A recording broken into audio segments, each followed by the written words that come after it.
Biarlah Tuhan yang akan melibatkan mereka di tempat ini dengan tidak maksud ataupun juga kami bersama-sama bersekutu memuji dan memuliakan nama Tuhan. Terima kasih Tuhan, terima kasih Bapa. Segala roh kuasa di udara, roh yang coba menghalangi ibadah kami pada pagi hari ini. Kami bersatu hati kami tolong hancurkan di dalam nama Tuhan Yesus, darah Yesus yang berkuasa.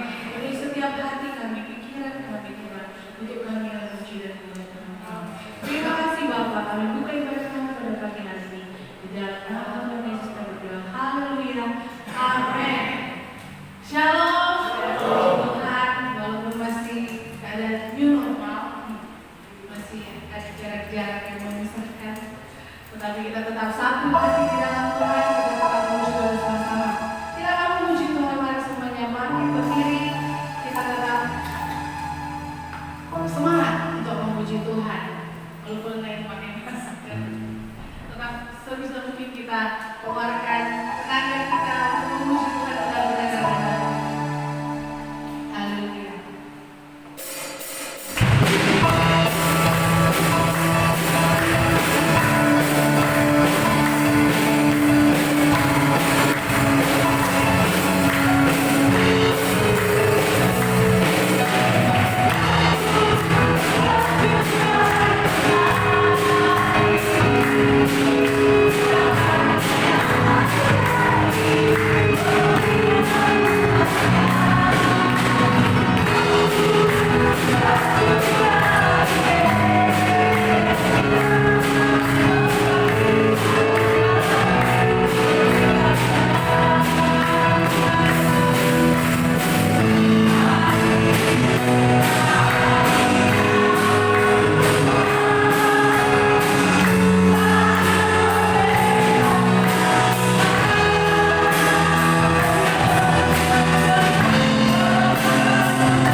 kerjakan dalam hidup kami. Pada saat pagi hari ini kami sudah memuji mempermuliakan nama Tuhan. Di bawah waktunya kami akan mendengarkan setiap kebenaran firman Allah. Kami percaya lewat firman Tuhan ada kekuatan yang baru, ada semangat yang baru. Bahkan kami percaya pemulihan demi pemulihan terjadi atas hidup kami. Oleh sebab itu rapi kami semuanya, baik kami sebagai pendengar, bahkan sampai hamba yang akan menyampaikan firman Allah. Kami percaya kuasa Roh Kudus Tuhan yang bekerja. Bahkan kami tidak izinkan satu kuasa pun di luar daripada Tuhan yang hendak mengganggu setiap konsentrasi kami. Kami bersatu hati, kami tolak, kami patahkan di dalam nama Yesus. Ya Roh Allah, Roh Tuhan yang memberkati kami pada saat pagi hari ini. Terima kasih Tuhan, terima kasih, kami siap dan kami akan sambut setiap kebenaran firman Tuhan. Haleluya, amin. Tuhan, shalom. Apa kabarnya Bapak Ibu Saudara? Salam, lihat ada banyak yang tidak dapat hadir karena hari ini rupanya banyak di blok-blok itu pada kerja bakti ya. Kali ibadah nanti kita bisa bersama-sama kerja bakti ya. Tapi pagi hari ini kita bersyukur kita dapat kembali datang kepada Tuhan. Puji Tuhan. Kita sama-sama membuka Alkitab kita di dalam kitab Ibrani pasal yang ke-13 ayat yang ke-20 sampai ayat yang ke-21. Kitab Ibrani pasal yang ke-13 ayat yang ke-20 sampai ayat yang ke-21. Kita akan baca bersama-sama pada hitungan yang ketiga. Ibrani pasal yang ke-13 ayat yang ke-20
kawin, suaminya tidak suka kepala ikan.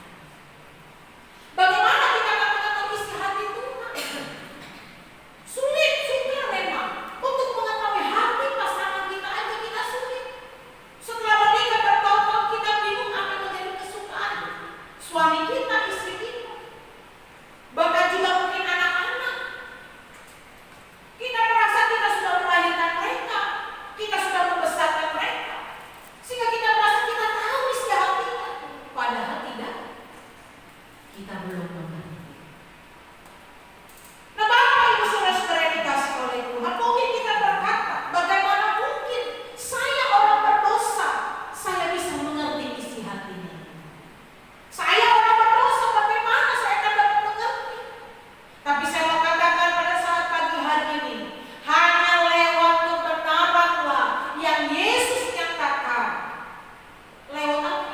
Lewat penyangkalan dirinya. Lewat apa? Lewat ketika dia memikul salib. Lewat apa? Lewat ketika Yesus melakukan setiap kehendak Tuhan. Lewat keselamatan, lewat penyerahan dirinya, kita dapat mengetahui, oh ini isi hatinya. Isi hatinya kan dia begitu mencintai kita, dia begitu mengasihi kita. Sehingga betul tadi ref pujian, sungguh besar pengorbananmu bagiku. Ya. Pengorbanan Tuhan yang sungguh luar biasa. Dan lewat karya-karya Tuhan, lewat penyangkalan diri Tuhan, lewat pemikulan salib Tuhan, kita dapat mengetahui kehendaknya. Nah, Bapak Ibu Saudara yang dikasihi oleh Tuhan, ketaatan yang Yesus ajarkan, Kristus ajarkan itu adalah menjadi sumber dan teladan dari ketaatan hidup. Di dalam ayat yang ke-20 sampai ayat yang ke-21, di sini ada 4 hal yang saya lihat. 4 hal ini berbicara bagaimana kita melihat Allah di dalam Kristus, sehingga kita dapat mengetahui setiap perkara-perkara yang ajaib. Di dalam poin yang pertama dalam ayat yang ke-20 sampai ayat yang ke-21, kita dapat melihat Kristus sebagai gembala yang baik. Allah lewat Yesus Kristus itu kita dapat melihat dia sebagai gembala yang baik. Di dalam ayat yang ke-20 dikatakan gembala yang agung, gembala yang luar biasa, yang mengenalkan segala kebajikan di dalam hidup kita. Saya ingat sekali ayat firman Tuhan di dalam kitab Mazmur pasal yang ke-23. Coba kita lihat dulu ayat ini, kita tuliskan tanda. Kita akan lihat di dalam kitab Mazmur pasal yang ke-23.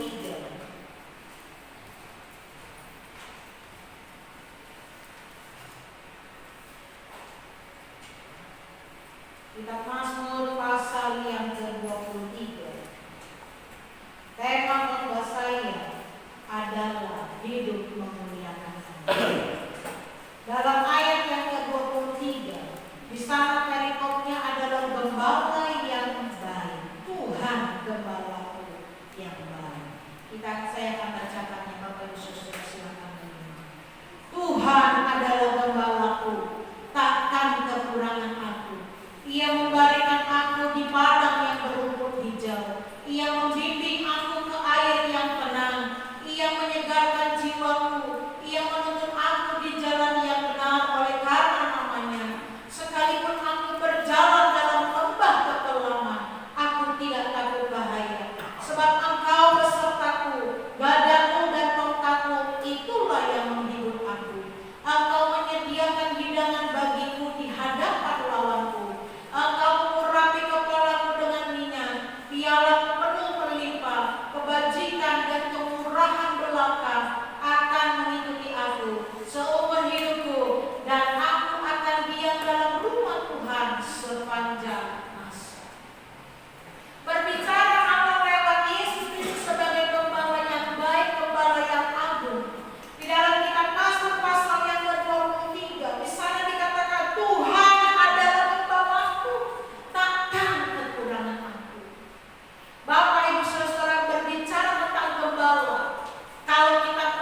gembala di Indonesia dan yang ada di Palestina itu berbeda.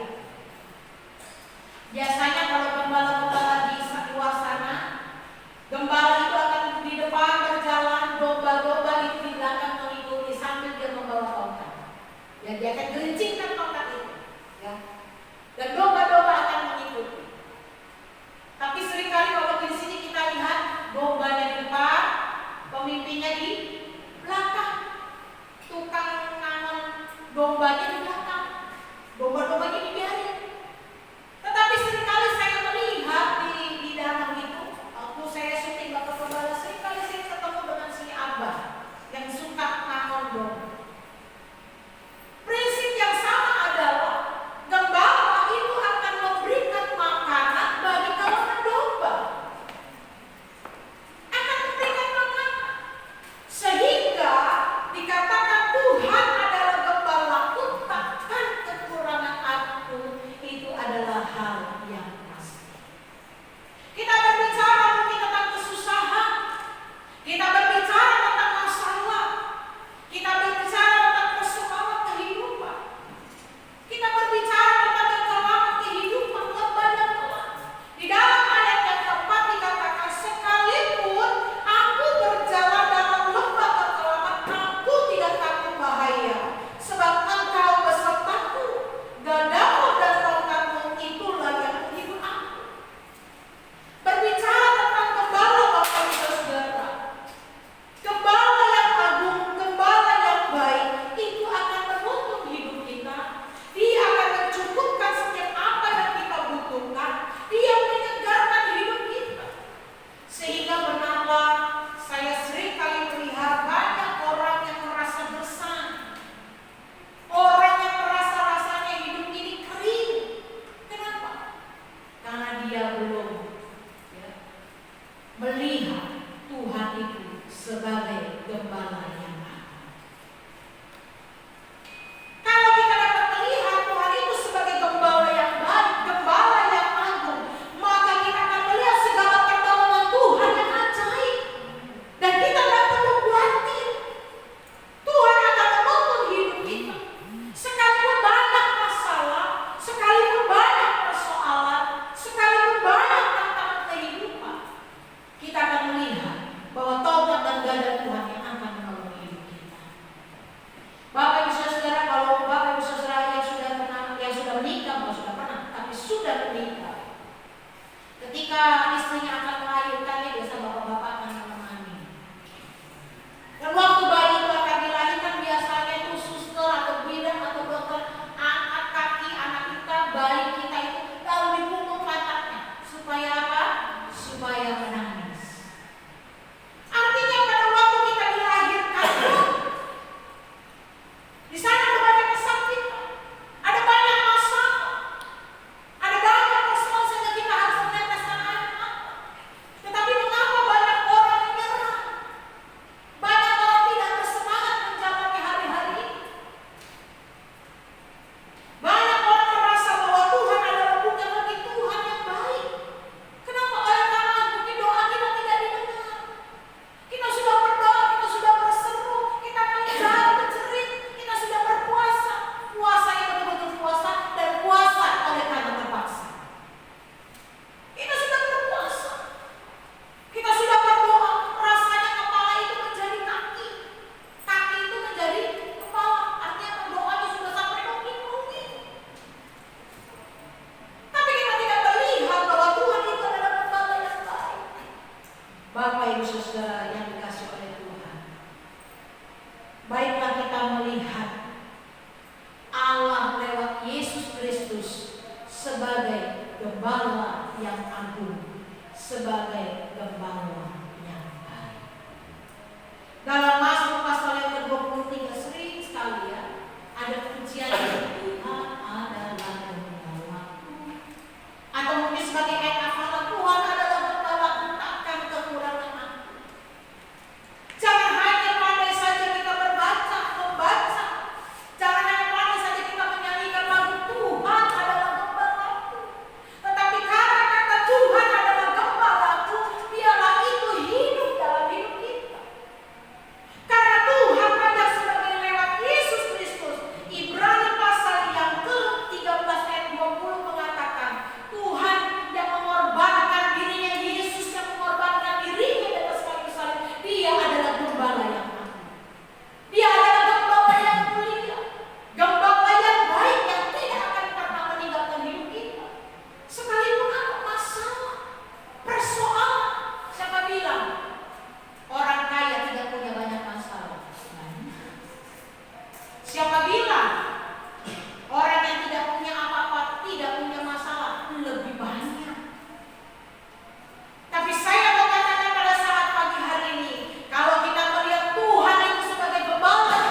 Efesus pasal yang kelima ayat yang ke-17.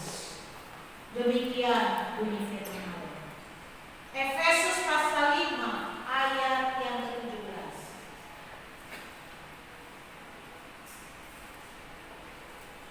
Sebab itu janganlah kamu bodoh, tetapi usahakanlah supaya kamu mengerti kehendak Tuhan. Alkitab berkata, sebab itu janganlah kamu bodoh, tetapi usahakanlah supaya kamu mengerti kehendak Tuhan.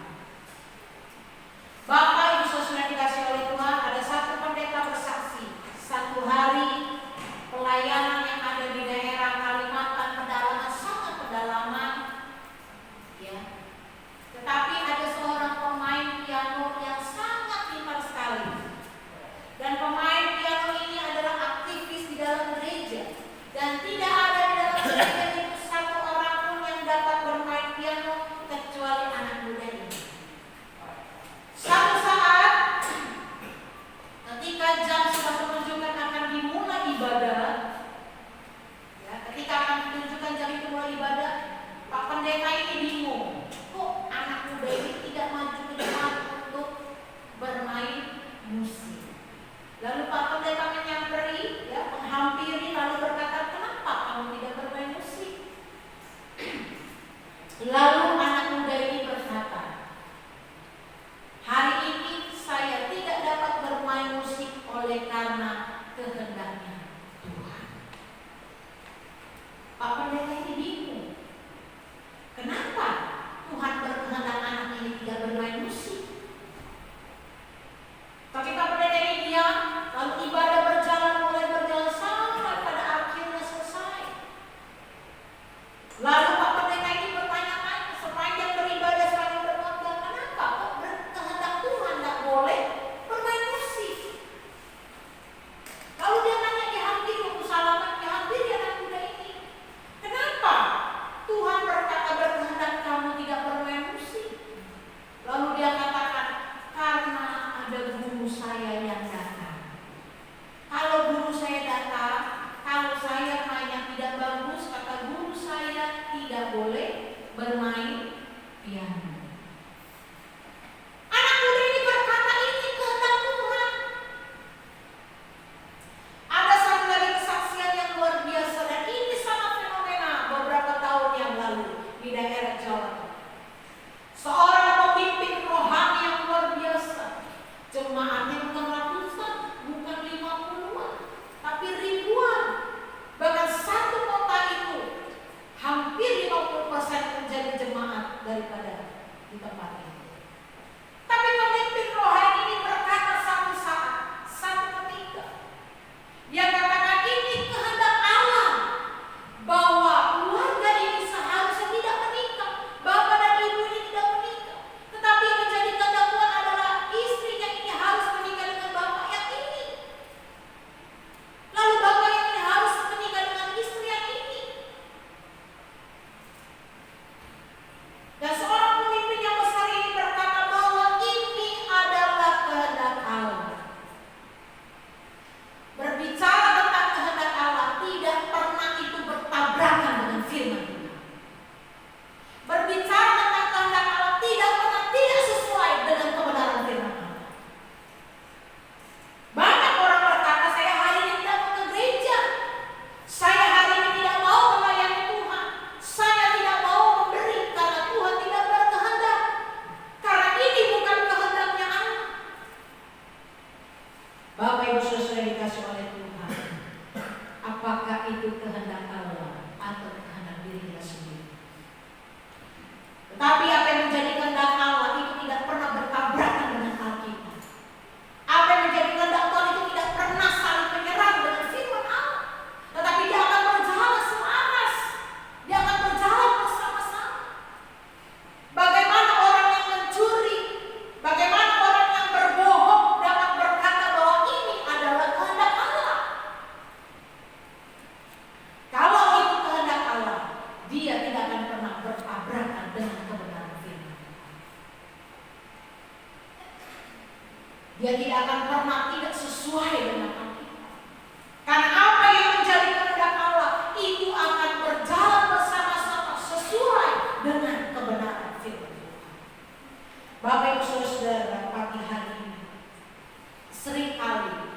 mendengar tentang kehendak Allah.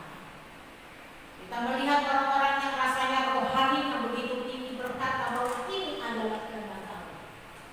Saya mau katakan bagi kita semua, jika itu bertentangan dengan Alkitab, jika itu bertentangan dengan firman Allah, itu bukan kehendak Allah. Tapi itu hanya kehendak kita sendiri. Kita yang ingin rasanya menang sendiri. Jadi kehendak Allah itu sesuai dengan kebenaran firman Allah.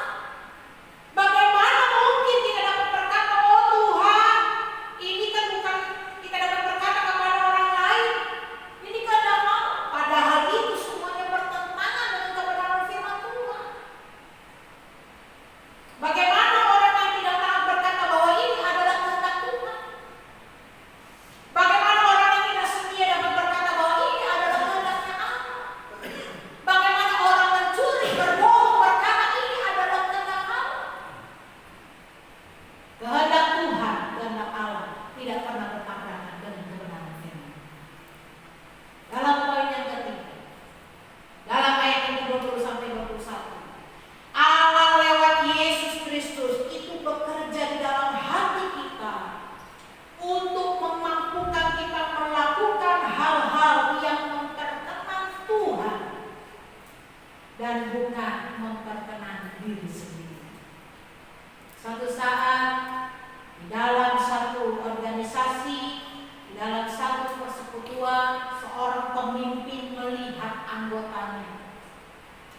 Dilihat anggotanya adalah anggota yang begitu mempunyai integritas yang tinggi, mempunyai kerendahan hati yang luar biasa. Lalu pemimpin ini memilih dia memiliki satu jabatan.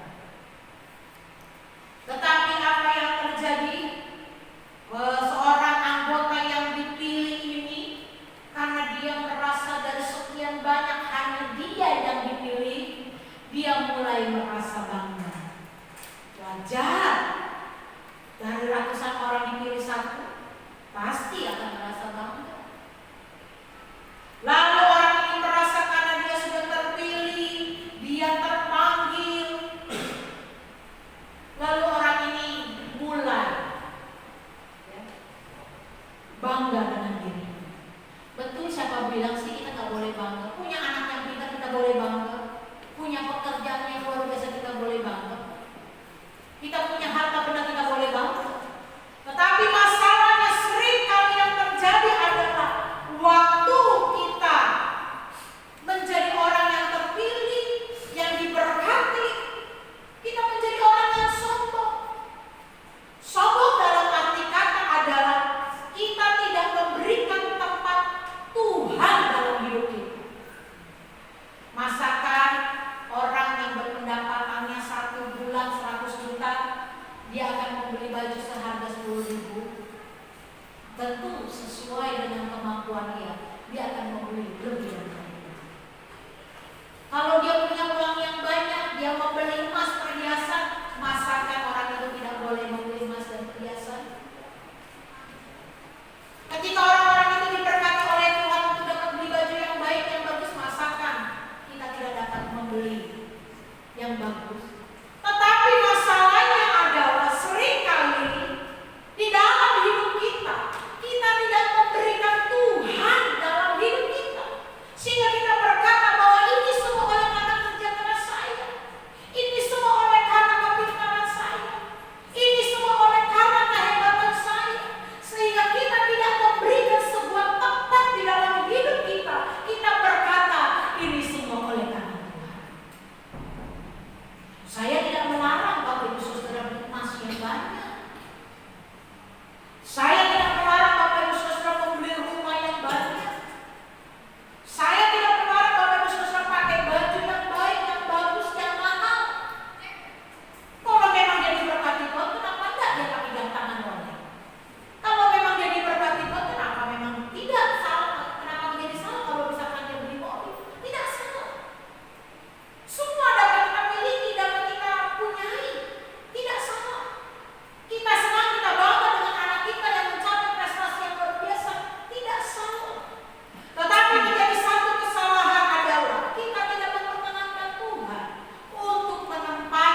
saya membaca, saya melihat, saya merenungkan, ini hal yang luar biasa. Seringkali kita lupa. Kita lupa hidup kita memuliakan Allah. Sehingga kita melihat dunia ini dengan semaunya kita semua. Kita melihat Tuhan dengan semaunya kita. Tetapi pagi hari ini mari kita bersama-sama. Kita melihat Allah lewat Yesus Kristus itu. Dia bekerja memperkenankan Tuhan. Mari perkenankan Tuhan yang bekerja lewat Yesus Kristus, menjamah hidup kita, menjamah hati kita, supaya hidup kita menjadi orang-orang yang luar biasa, menjadi orang-orang yang mengetahui setiap kehendaknya Allah. Hidup yang sungguh-sungguh. Saya melihat ada banyak sekali orang-orang yang hari-hari ini mempunyai kesombongan, bukan di dalam sini, tetapi di luar sana. Saya melihat menghadapi orang-orang yang demikian, saya hanya dapat berkata, ya, orang yang sombong seperti itu sebentar Tuhan akan bikin jatuh. Kemarin saya mendapatkan telepon, ya, saya tidak kenal orangnya, saya tidak tahu orangnya, tetapi dia bertanya tentang seseorang, orang yang saya kenal dan bukan ada di sini, tidak ada di sini. Dia bertanya, lalu dia bertanya, betulkah ini seperti ini?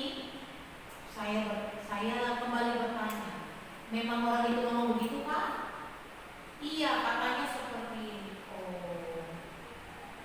Lalu dia katakan lagi, emang betul Ibu yang dikatakan halnya seperti ini? Lalu saya bertanya lagi, memang orang itu berkata demikian? Iya. Oh. Lalu orang itu bertanya, oh saya tanya Ibu, saya ingin konfirmasi. Lalu saya bilang, ya, saya belum dapat memberikan sebuah jawaban. Tapi saya akan coba rumingkan bagaimana nanti. Nanti kalau ada waktu dan kesempatan, Bapak menelpon saya atau bertemu dengan saya akan saya jelaskan. Karena saya tidak dapat memberikan. Tetapi dari percakapan itu, kenapa seringkali kita tidak memberikan hati kita ini kepada Tuhan? Kita izinkan Tuhan masuk dalam hidup kita dan kita mengakui bahwa apa yang kita terima, apa yang kita dapat itu semua oleh karena Tuhan. Itu semua oleh karena Tuhan yang bekerja dalam hidup kita. Saya tidak salahkan orang punya rumah banyak, punya emas banyak, punya harta yang banyak, punya baju mahal yang semuanya serba baik, serba utuh. Saya tidak salahkan. Tetapi yang sangat disayangkan, kenapa kita tidak dapat berkata bahwa itu semua oleh karena Tuhan? Kenapa kita tidak dapat berkata bahwa itu Tuhan yang tolong, bahwa itu Tuhan yang berikan, bahwa Tuhan yang bekerja menolong hidup saya? Seringkali kan manusia berkata, oh itu semua oleh karena saya, oh itu semua oleh karena kepintaran saya, kehebatan saya, kepandaian saya untuk berbicara. Mari Bapak Ibu Saudara dalam Kristus, kita melihat Allah lewat Kristus yang bekerja dan memampukan kita, memampukan dan bekerja dalam hidup kita, sehingga kita dapat menyadari bahwa semuanya itu hanya dari Tuhan. Dan sebagai poin yang terakhir, poin yang keempat, yaitu muliakanlah Allah sampai selama-lamanya. Muliakanlah Tuhan. Mengapa Tuhan meminta manusia untuk memuliakan Tuhan?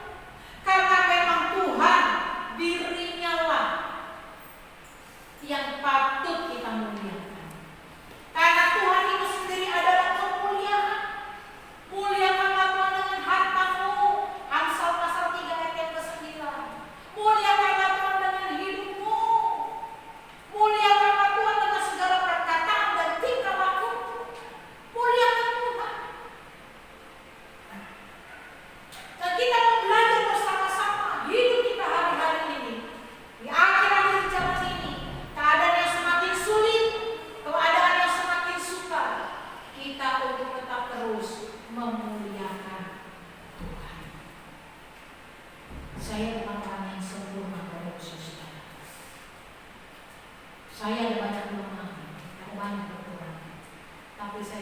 terus belajar untuk memuliakan. Tetap terus belajar. Saya bukan orang yang banyak harta. Saya bukan orang yang banyak uang. Saya bukan orang yang memiliki segala-galanya, tidak ada. Tapi saya belajar dengan hidup saya, dengan apa yang saya punyai, saya memuliakan nama Tuhan. Dan ketika kita melakukan sesuatu itu hanya untuk Tuhan, hanya untuk memuliakan nama Tuhan, semata-mata seperti itu. Memang kita bekerja untuk kita mendapatkan uang, kita membeli makan untuk makan.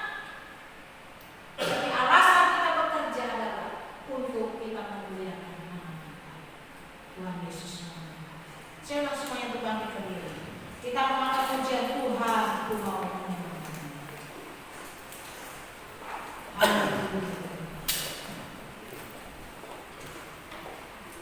Ajaib Yesus, ajaib Tuhan.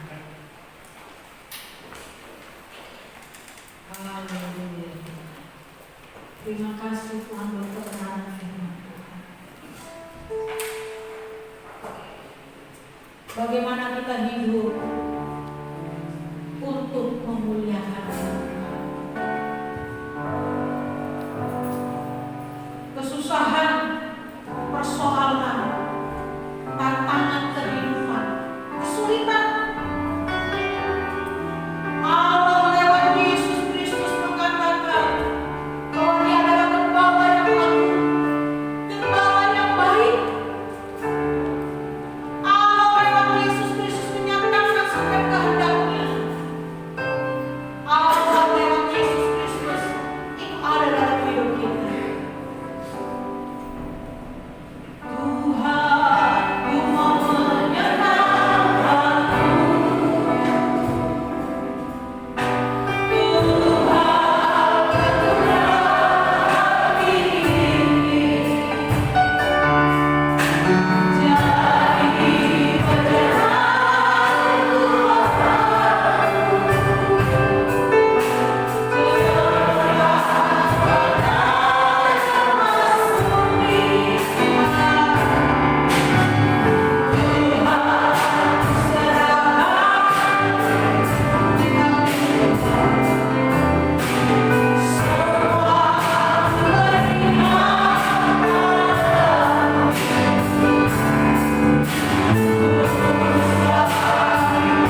Aku tidak berdaya Tuhan,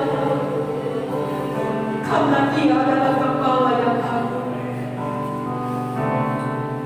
Ketika Engkau lelah, ketika Engkau merasa letih dengan kehidupan ini, Dia yang akan menghibur, karena Dia adalah Gembala yang agung. Dia adalah Gembala yang baik. Tapi pagi hari ini, mari saya dan kita semua mengambil satu kesempatan untuk hidup memuliakan Allah. Muliakanlah Tuhan dengan hartamu, muliakanlah Tuhan dengan hidupmu, muliakanlah Tuhan dengan segala perkataan, dengan tingkah laku dan perbuatanmu. Karena Tuhanlah yang patut kita muliakan. Pagi hari ini, saya yakin dan percaya Tuhan memberkati hidup kita. Engkau yang datang dengan segala permasalahan, Engkau yang datang dengan segala tantangan kehidupan, dengan segala persoalan, dengan segala sakit penyakit. Apamu berdoa di dalam Yesus, yang sakit Kau sembuhkan, yang lemah Kau kuatkan, yang susah Kau berikan kemenangan.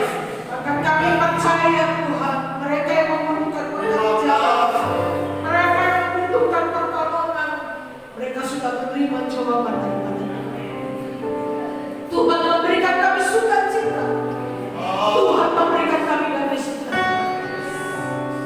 Baru selesai Tuhan, tapi kami percaya firman Allah, Roh Kudus Tuhan yang akan bekerja menjamah setiap hati kami, setiap pikiran kami, setiap hidup kami, sehingga ketika kami maju, ketika kami melangkah, ketika kami berjalan, kami tahu ada Tuhan, kami tahu ada firman Allah yang menolong hidup kami.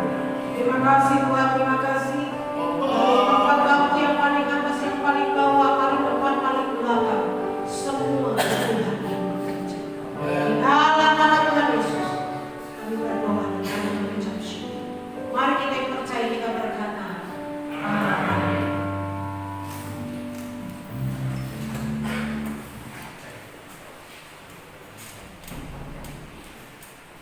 Puji Tuhan, kita boleh berkati dengan firman Tuhan.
Minggu pertama kita akan mengadakan penyerahan anak yang disertai dengan ibadah perjamuan kudus. Namun bagi jemaat Tuhan, jika ada yang mau dibaptis, silakan menghubungi Ibu Gembala dan kita akan menjadwalkan untuk katekisasinya atau belajar tentang baptisan air. Saya berharap Bapak Ibu Saudara tidak hanya sekedar dicelupkan ke dalam air, tetapi dapat mengerti dan memahami makna dasar yang terkandung di dalam baptisan air. Maka harus belajar dulu.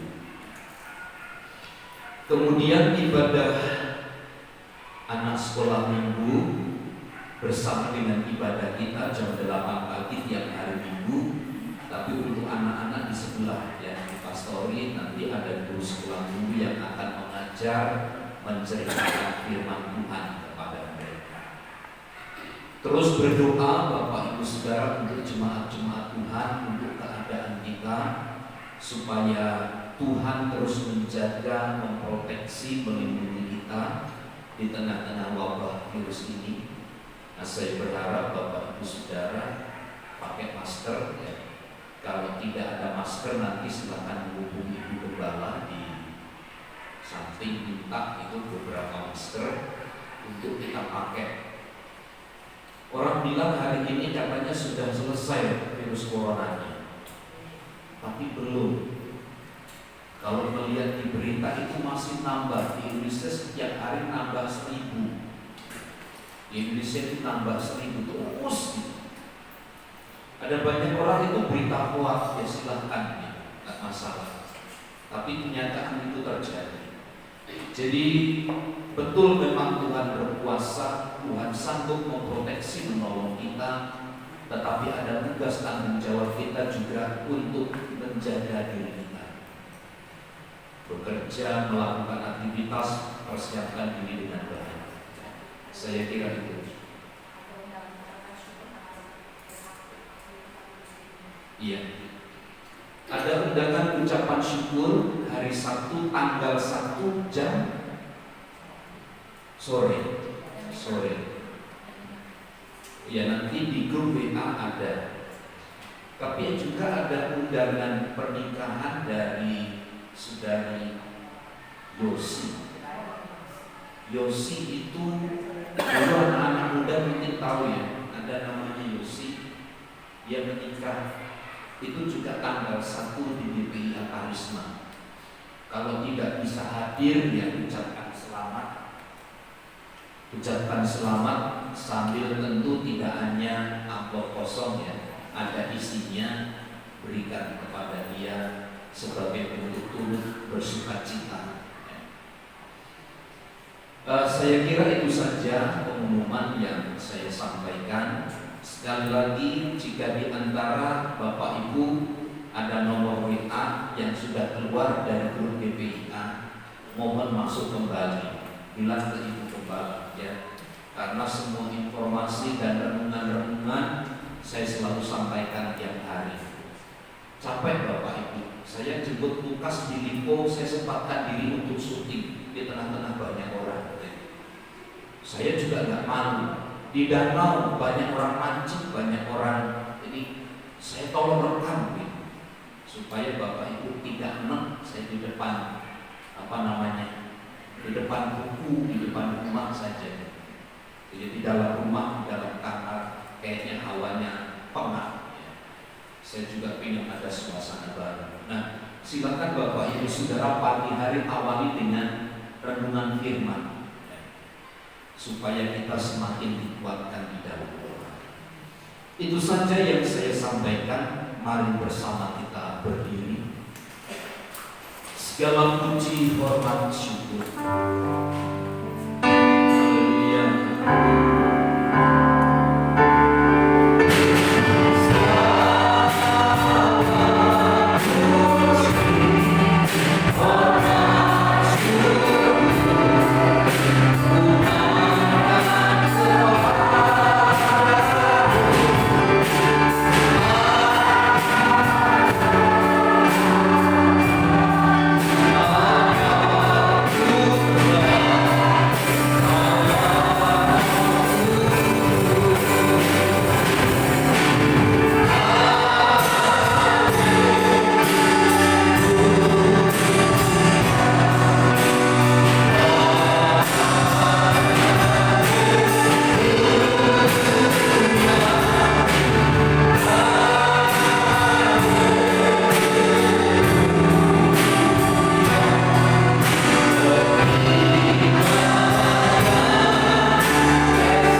dalam ibadah kami pagi hari ini, baik melalui pujian, melalui penyembahan, melalui perenungan firman yang telah kami dengar. Kami tahu ada sesuatu yang sedang Engkau buat dan kerjakan bagi kami sekalian untuk semakin kami bertumbuh dewasa di dalam Tuhan. Ajarkan kepada kami untuk selalu setia dan taat kepada firman Tuhan. Kami berdoa bagi setiap keadaan kami, kesulitan, masalah, sakit yang kami alami. Bahkan di tengah wabah virus corona yang ada di sekitar kami tahu kami ada sampai hari ini sungguh karena Tuhan membentengi kami. Itu sebabnya seluruh hidup jemaat Tuhan, seluruh hidup umat-umat-Mu, kami letakkan di bawah tangan Tuhan yang penuh kuasa, Tuhan yang memproteksi, Tuhan yang menjaga dan melindungi kami. Engkau melihat keyakinan kami, Engkau melihat betapa kuat iman kami, di mana kami hanya mengandalkan dan berharap kepada Tuhan saja di tengah-tengah situasi yang kami alami. Kami berdoa bagi jemaat Tuhan yang sakit, pulihkanlah mereka dalam nama Yesus. Bagi jemaat-Mu yang sedang ada di dalam kesukaran, Tuhan mampukan mereka sehingga mereka mudah melewati bersama dengan Tuhan. Pekerjaan umat-umat-Mu, Tuhan yang memberkati, berikanlah hikmat kepada kami untuk kami dapat bekerja dengan baik, mencari kebutuhan, mencukupkan kebutuhan-kebutuhan rumah tangga kami. Kemuliaan hanya bagi Tuhan. Diberkati bangsa dan negara kami, para pemimpin dari pusat sampai daerah, termasuk di mana kami ada dan tinggal, Bapak RW, Bapak RT, dan seperangkat pengurus di dalamnya. Tuhan yang memberkati mereka sekalian. Kasih karunia dan damai sejahtera Allah limpah bagi kami. Di dalam nama Tuhan Yesus kami berdoa. Mari saudaraku, angkatlah tanganmu dan terimalah berkat Tuhan. Tuhan memberkati dan melindungi engkau. Tuhan menyinari engkau dengan wajah-Nya dan memberi engkau kasih karunia. Tuhan menghadapkan wajah-Nya kepadamu dan memberi engkau damai sejahtera. Kiranya kasih karunia Tuhan Yesus Kristus dan kasih Allah serta persekutuan Roh Kudus menyertai kita sekalian saat ini dan sampai selama-lamanya. Kami terima segala berkat Tuhan di dalam nama Tuhan Yesus Kristus. Kita semua yang percaya dan diberkati bersama katakan amin. Bapa, terima kasih.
dewek.